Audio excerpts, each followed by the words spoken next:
Well, folks, we are reaching the end of our ECW flavored month here on the channel. And with that in mind, with one final classic review to go before the month of June is out, let's go back to the year 2000 and see how those crazy kids are doing a few months after Hardcore Heaven in the company's final full year of solvency. It's time to look at November to Remember 2000 from November 5th at the Odeum in Villa Park, Illinois.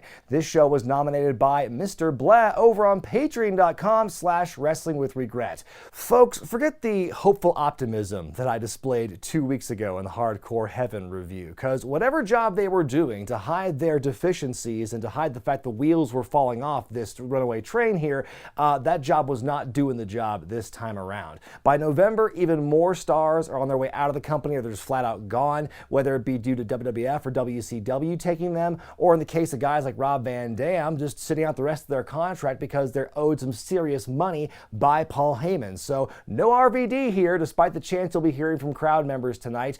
RVD actually is in Thailand at this point filming a movie, though it's never acknowledged. I think the money is the more important thing here, though. And aside from the Sandman and Jerry Lynn, the company's top rising babyface is still like 98% heel, which works in some cases, but not all, as you will see here tonight. But perhaps most damning of all, ECW lost their coveted TV deal with TNN.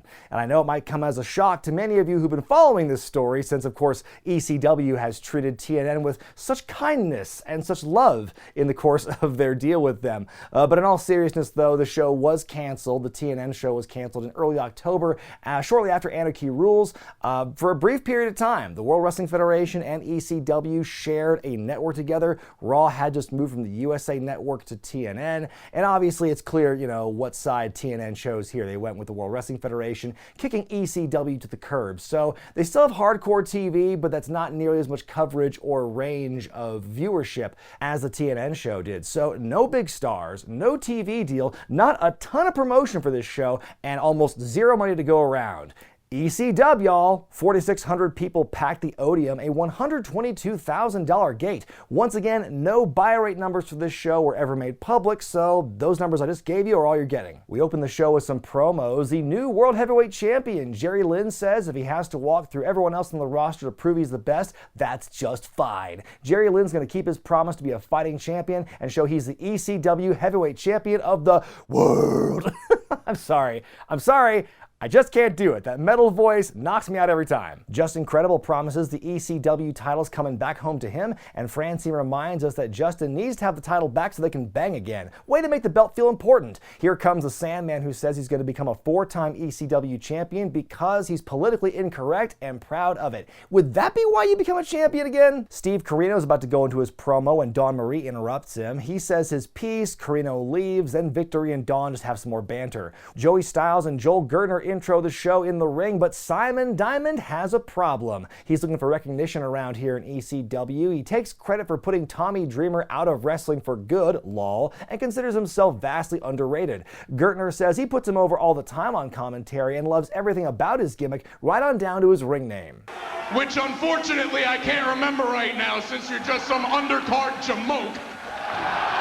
Legitimately, that is a fantastic use of the word jamoke. Good on you, Joel. Styles hops on Diamond's back, then Johnny Swinger shows up and threatens Styles with the chair, and oh my god, wouldn't that have been amazing if he got hit? Tommy Dreamer runs in and attacks, then in comes C.W. Anderson, who puts Dreamer in the armbar, then Christian York and Joey Matthews show up to make the save, and they has match. But wait, how soon did Johnny Swinger come back to action after breaking his orbital bone? Like what, 2 weeks tops? The young babyfaces start out hot, but Matthews gets cut off, gets beat up on the outside. Then Diamond takes over. After a few ungodly minutes of radio silence, Cyrus takes over the booth and calls the action and does color commentary. Cyrus is still hanging around the company despite there being no network for him to be tied to. The network storyline and the stable is just dead because TNN's not a factor anymore, so Cyrus is just there now.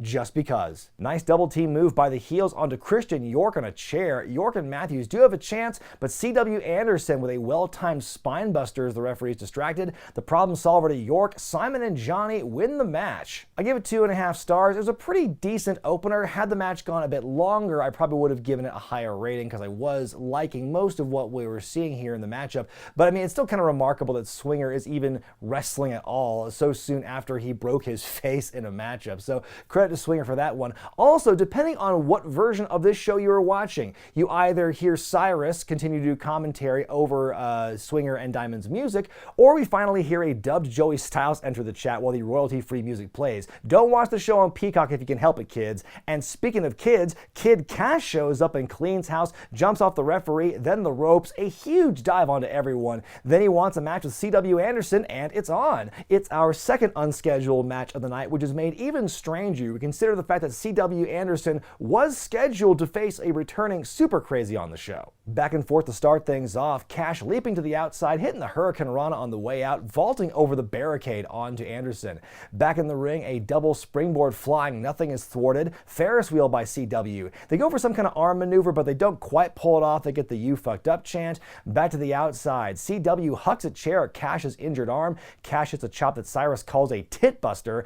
Anderson with a fireman's carry into an arm breaker. Nice. Kash able to fight back, and we get a nice double down here. After a kick out, the two to start swatting each other. Then it builds from there. Double springboard Hurricane Rana. Anderson fights back. Big stalling superplex. Hits the big old spine buster, but we get a kick out. Kash goes to the moneymaker for a second or third time here. Comes off the ropes, hits the big swinging DDT, and the win. I'm going to give this one 3 stars out of 5. A little rough at times, but still fairly enjoyable. I really like watching early Kid Kash here, you know, Ba with a Ba theme and everything, flying through the air. He was a great cruiserweight for his time during this period of his career. I think once he began to slow down his style, and once it was kind of exposed, the fact that he didn't really have any chemistry outside of, you know, cosplaying as Kid Rock early in his career, it just kind of exposed him ultimately. So yeah, early Kid Kash to me, a lot more fun to watch than later era Kid Kash, and a lot more fun to watch than Ultimate Deathmatch Kid Kash. On we go to our next match as Danny Doring and Roadkill take on Hot Commodity. This is Easy Money in his finest male stripper attire, and Julio De Niro, aka Disulio. There's also Elektra and their cornerman, Confederate Currency Chris Hamrick, aka the man who takes the sickest, most unnecessary bumps on the regular I've ever seen. Hamrick takes the mic and says it wouldn't be fair for it to be 3 against 2, but what the fuck? That was incredible. After a little bit of beatdown, out comes Commissioner Spike Dudley. Yes, that was a thing, and now it's a 6-man tag. He's a house of fire, sending Hamrick to the outside, taking that famous Hamrick bump, which I hate to watch. Easy Money with a big dive, then won by Spike onto all of them. Easy blocks the bear back and hits the bankroll. The heels take over, a huge guillotine leg drop by Hamrick. Doring fights back, gets the hot tag to Roadkill, goes on a big run. Hamrick with a chair shot, but Spike tags in. A great sequence where Spike's on Easy's shoulders. Hamrick leapfrogs and tries a Confederate crunch, then Spike ducks Julio's attack and hits a victory roll for a 2 count. Roadkill with a big springboard move. Elektra comes in, Doring hits her with the bareback. Roadkill and Spike with a wheelbarrow cutter that Styles calls the acid drop. Maybe it's a modified version, and the good guys win. I give it 3 stars out of 5. It's a pretty fun match, but a lot of stuff you've seen with Doring and Roadkill, if you've seen it once, you've kind of seen it every time they wrestle, and so, but the added twist of Spike Dudley being added here, making it a 6-man, was a lot of fun. This is now the 3rd match in a row, which is booked as this impromptu thing, which feels really old after a while. Hey, who needs to advertise matches for a pay-per-view? The TV champion Rhino is mad. What else is new? He says he's brawled all his life and that he hates brawling, tells New Jack the only way you're going to beat him is to out-wrestle him, which will not happen. He also threatens to rip New Jack's face off and shove it down Jack's throat and then make him shit out his own face. In our next match, a former tag team implodes as Chris Chetti, with Louie dangerously in his corner, takes on Nova. Chetti has ditched the happy-go-lucky dancing gimmick. He's not wearing the sparkly shirts anymore, really trying to reassert himself and reestablish himself as a more serious technical wrestler in this singles run. He recently turned his back on his tag partner Nova after they lost their match in the tag title tournament and has now aligned himself with Louie dangerously. Lou on the mic saying the two of them could kick everyone in Chicago's asses. Not quite the same heat as his friend Bubba Ray had at Heatwave 99, but God bless him, he's trying.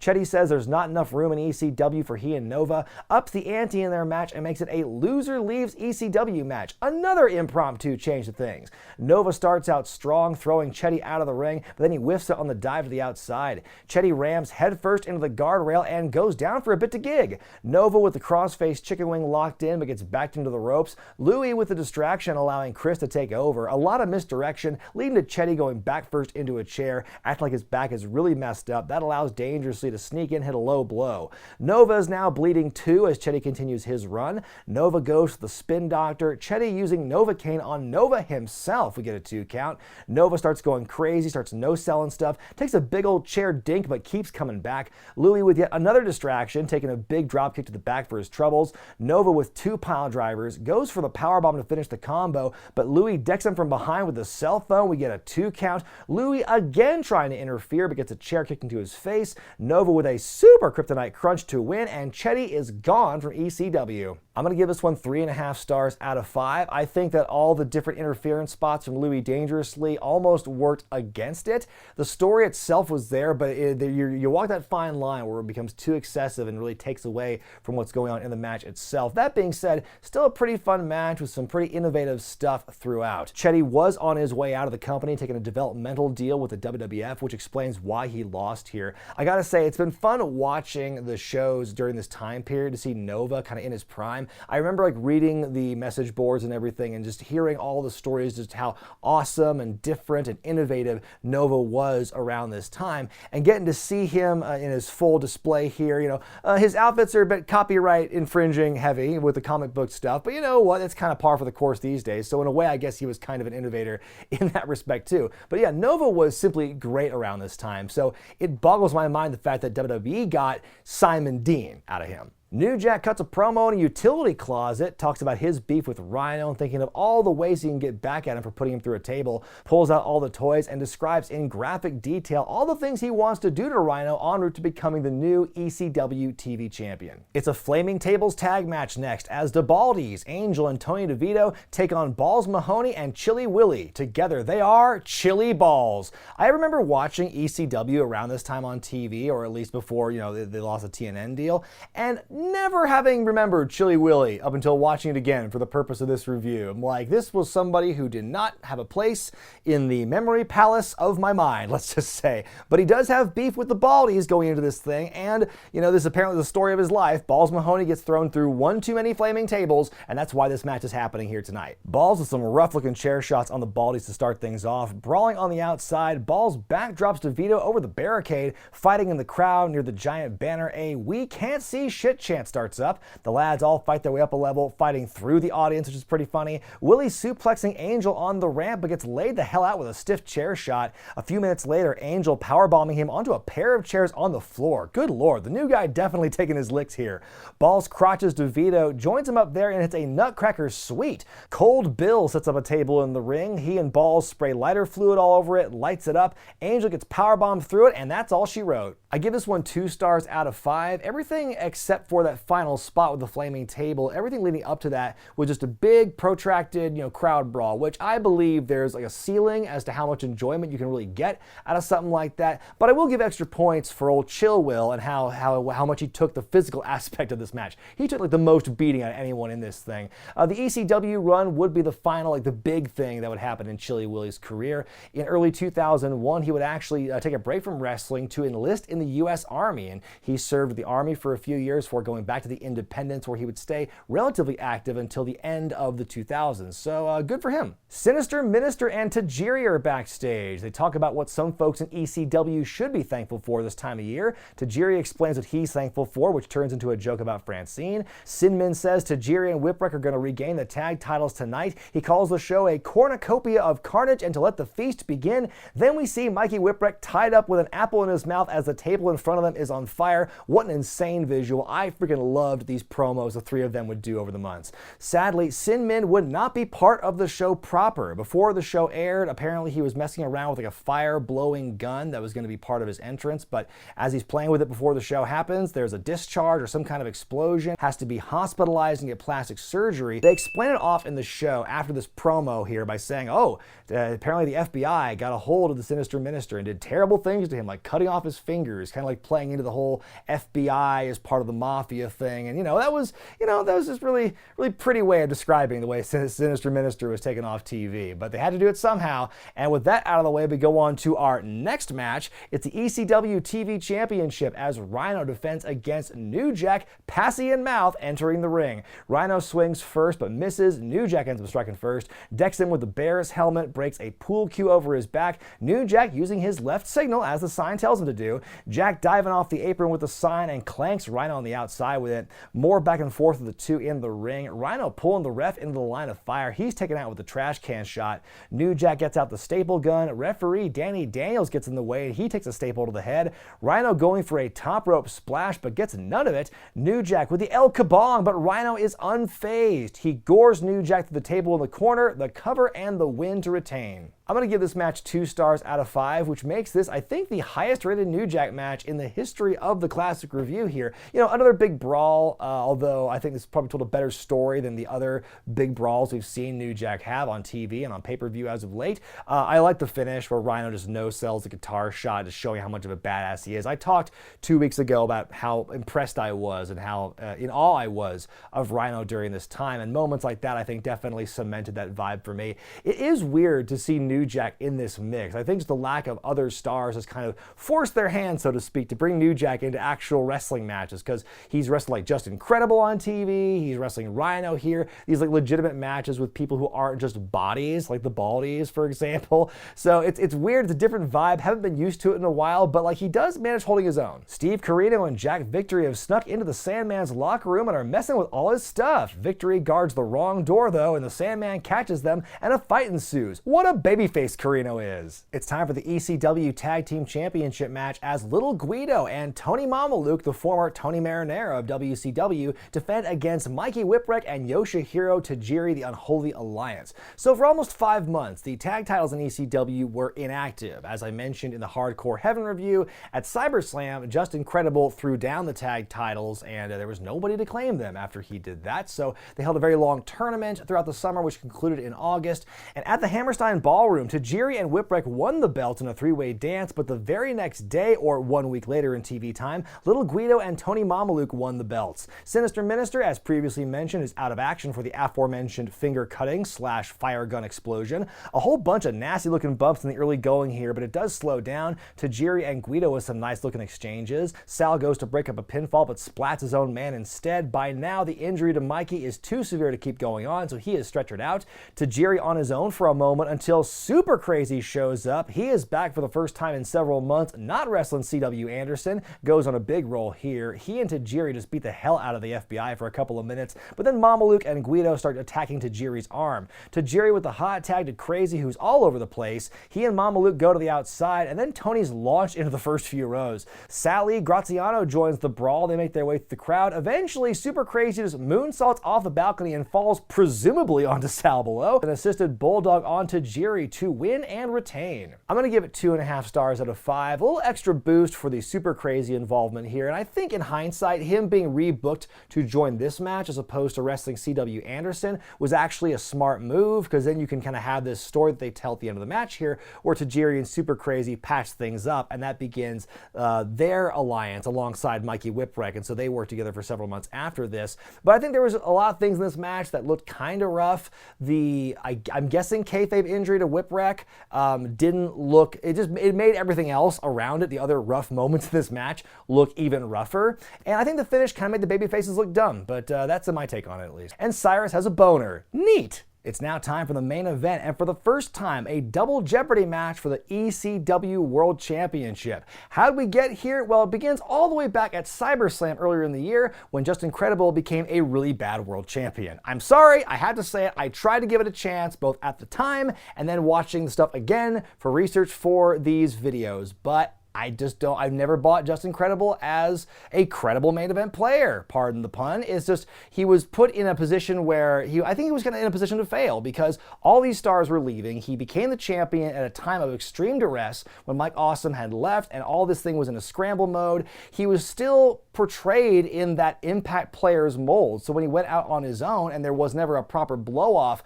for that tag team split, he was just a tag team guy with the world title. It just felt to me like Justin was getting that kind of Shane Douglas triple threat kind of push as a champion, but I don't think he had the chops to really back that up. The story was far more about like Francine, more often than not, when Justin was a champion. So finally in October at Anarchy Rules, Jerry Lynn, the new effing show, ends up pinning Just Incredible to win the match and the championship. And now Justin's #1 priority for getting the belt back isn't the prestige of the championship. It's because, like we mentioned earlier in this review, if I have the belt, that's the only way Francine's gonna sleep with me. Meanwhile, Meanwhile, the king of old school, Steve Corino, is the #1 contender, and they're really going hard with this babyface anti-hero gimmick where he keeps coming back from beatings and proves his worth. He's turned his back on the network, yet he still cheats to win and uses his muscle, Jack Victory, to help win matches. So he's a heel, but he's still a valiant heel, but he's still a heel at the end of the day, and he's working heel against the Sandman leading up to this match. It's just very strange booking this. And speaking of strange, how about the rules for this fucking match? Double Jeopardy. Now, Joey Styles goes out of his way to tell you, this is not a four-way dance. No. It's two singles matches happening simultaneously. You've got the Sandman and Steve Corino, you have Jerry Lynn and Justin Credible. All four men can interact with each other like a four-way dance, but the extra rule is only Corino and Sandman can eliminate each other, and only Credible and Lynn can eliminate each other. They will tell you these rules about 100 times over the course of the evening. And so, yes, it is a four-way dance with some additional rules thrown in. And we're just gonna see how it plays out. The match is about to get underway, but there's no Sandman to be found, so the match begins as Credible versus Lynn, with Steve Corino occasionally bopping in and out now and then. We hear an RVD chant, "Oh folks, he ain't coming." Lynn fighting off both Justin and Steve. A bunch of fans look over to the side to see what's happening. Nothing is. Then suddenly we hear, "Enter Sandman." So enter No, wait, no, can we see him? Has the Sandman entered? Oh, there he is. Oh, there he is now. Great. Does the whole dang intro, taking his sweet-ass time as the other three men keep fighting in the ring for the World Championship. Nobody's paying attention to what these guys in the ring are doing at this point. Lynn's busted open, finally gets a chance to beat up both opponents for a bit. Finally, Sandy enters the ring, hits a few people with the cane. The two pairs finally split off from each other for a bit. A ladder enters the chat. Corino, Credible, and Lynn take all the ladder bumps. Sandman with a senton on the ladder, and Corino, ouch. Everyone but Corino bleeding at this point as a chair and guardrail structure has been built in the ring. Corino gets suplexed onto it. Lynn hits the pile driver on Credible, but Francine breaks up the pin. In comes Dawn Marie, who wants a piece of her and Credible, but Corino wants none of it. Moments later, Lynn takes a double super kick. Credible with the pile driver onto Lynn. Corino with old school expulsion on Sandman. Double pin and double elimination. Jerry Lynn is no longer the ECW champion, and that gets a big old bullshit chant. Will it be the former champion, Justin Credible, or will it be Steve Corino? But the two men who have been taken out of the match stick around at ringside as we're down to Corino and Credible. Steve with the Dusty Rhodes-inspired offense at first. Table set up in the corner. The Bloody Boys trade chops for a long while. We had a collision in the ring and a double down. Francine comes in to get Justin up, but he yoinks her into harm's way. She takes a super kick. Old school expulsion and a kick out. Steve hits it again, but then Dawn Marie hits a low blow. Hits Jack Victory with another blow as well. Credible with many kendo stick shots, but Corino hits the desperation super kick, the cover, and the win. Steve Corino is the new World Heavyweight Champion. Jerry Lynn hands the belt to Corino, which means absolutely nothing because it's not like Corino beat him for it. I give this one 2.5 stars out of 5. This was a confusing and frankly dumb main event match. Like, hey, let's add some unnecessary rules to what's essentially a four-way dance. Like, let's have it billed as two separate singles matches despite the fact that all the guys are intermingling as if it's a four-way. So the whole idea is kind of thrown out the window from the get-go. Let's have Sandman show up several minutes late to this world title match where he gets his full entrance still. Let's have Jerry Lynn drop the belt after only 35 days as champion and not even be the guy who who loses the belt to the new guy. Like, what a weird way to protect him. Like, why not just have Corino and Lynn as the final two? Why would we want to see Credible in the top two again? I just don't get that. You make Corino a babyface by default that way, but again, the booking of Corino up to this point has been so confusing. Either make him a noble anti-hero badass or just make him a heel, because there's a really fine line between that, and they're having a real hard time gauging what side of the line they're ultimately on. I mean, again, why not just have Corino Lynn be the final two? Why not just have that be the match instead of having this confusing four-way? You know, God, I bet they wish RVD was around to pick up the slack. My grade for ECW November to Remember 2000 is a D+. Man, it is hard to watch the company at this time. You can just tell, even without the power of hindsight, they are just flailing around, clinging to whatever can possibly work. And brother, the stuff ain't working. I feel that a lot of what they're doing now, because RVD is their biggest star under contract, technically, but he's not coming back. He's not winning the world championship. So everything they've been doing up to this point and all the kind of like make good they're doing as a result of RVD's absence just feels like everyone's lesser than. Nobody feels important enough to be carrying the mantle because RVD was built up so much in those like 2+ years as the world TV champion and all that stuff. Mr. PPV, Mr. Monday Night. night, and then it's just like he's just not there. So now what are you left with? And there's a lot of characters on this show and in this company who are clearly on the precipice of some big things, and many of them will hit those points, but it's too little too late by that point. And it's just like, it feels like it's kind of a holding pattern here.